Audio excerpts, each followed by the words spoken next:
Welcome to the MarkX YouTube channel. My name is Aryan. I'm the team captain of MarkX Robotics, and in this very first video, we'll be showing you how to build a super simple two-wheel drive robot. It has two motors in the back and then omni wheels in the front, which will help you steer. We'll also show you how to code and design it in Fusion 360 in later videos. But for now, let's get started. You need one rev expansion hub, two JST 2-pin motor cables which come in the motor packaging, two of the same FTC legal phones, four 1.5mm spacers, one FTC legal battery, two 15mm bearing pillow blocks, 8 plastic or metal 90-degree brackets, two HD hex motor brackets, 6 420mm rev extrusions, two 75mm hex shafts, two 90mm omni wheels, two 90mm traction wheels, two HD hex motors with a 40-to-1 spur gearbox, 53 M3 10mm hex cap screws, 4 M3 16mm hex cap screws, 46 M3 nylock nuts, 6 shaft collars, 2 long through bore bearings, and 2 through short bore bearings. So we forgot to record this part, and it's the middle section where we use two extrusions to basically hold the expansion hub, phone, and battery together.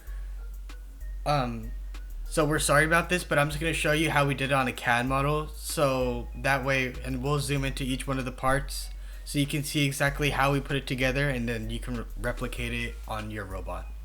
So you're going to take an extrusion and then a bent motor bracket, and then you're going to put 3 screws in the circles of the motor bracket, and then you're going to secure the screws with the nylock nuts, and then soon after that you're going to take the 90-degree bracket, plastic or metal, whichever one you're using, line up the screws again, and then on the other end of the 90-degree bracket you're going to slide in the other extrusion that you have, and this is going to make a 90-degree cross section. So our chassis is basically going to be a rectangle.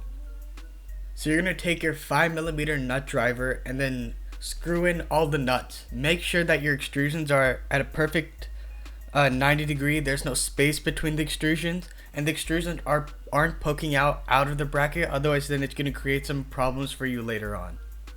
And so now you're going to do the same on the other side so you can attach the other motor and its corresponding wheel.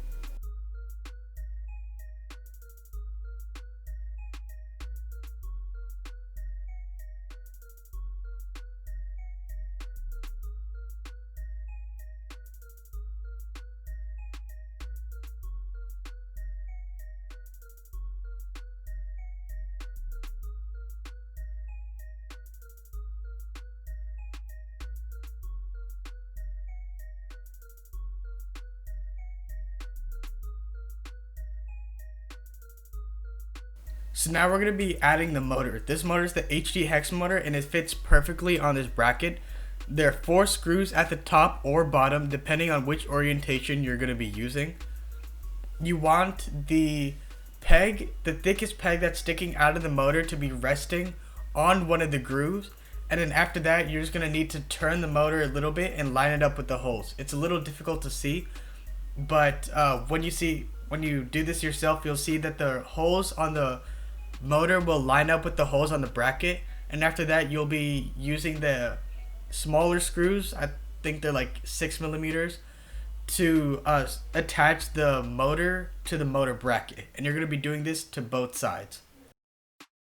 So I looked everywhere for the name of these little black spacers, which are kind of thick, but I literally cannot find it on the Rev Robotics website. So what I recommend you doing, if you can't find it in your kit, is using a bunch of the spacers and then piling it on, just so that the traction wheel has enough clearance and it won't rub against the extrusion.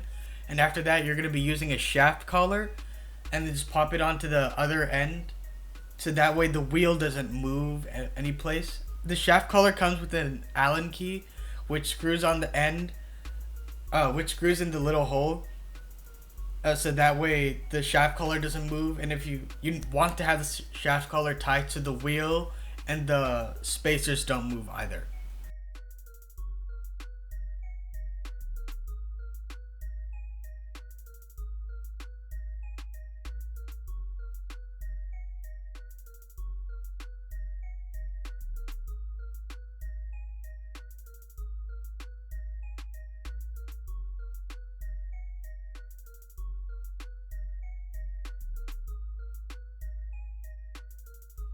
So now you're gonna take the axle, the small thorough bearing, the pillow block, and then the little bit longer pillow bearing, and so basically this is just gonna sit on the extrusion, and you want to make sure that it sits perfectly together. And then on one side you're gonna add the shaft collar, and then put in the omni wheel on the other side, and then secure that side again with another shaft collar.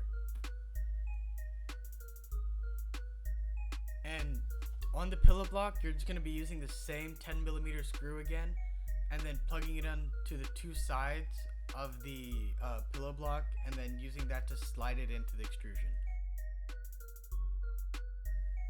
So now you'll see, after you have yours all put together, that the front is a little slanted actually, and that's just my mistake. I forgot. But if you switch the sides if you rotate the motors exactly 180 degrees, you won't have that issue. So what we did to make everything easier for ourselves, we're just going to use Velcro on the expansion hub, battery, and phone, and just stack them all up on top of each other. And so that way it's just easier. But if you have any motor mounts, if you have phone mounts and battery mounts, you can just add that to the side.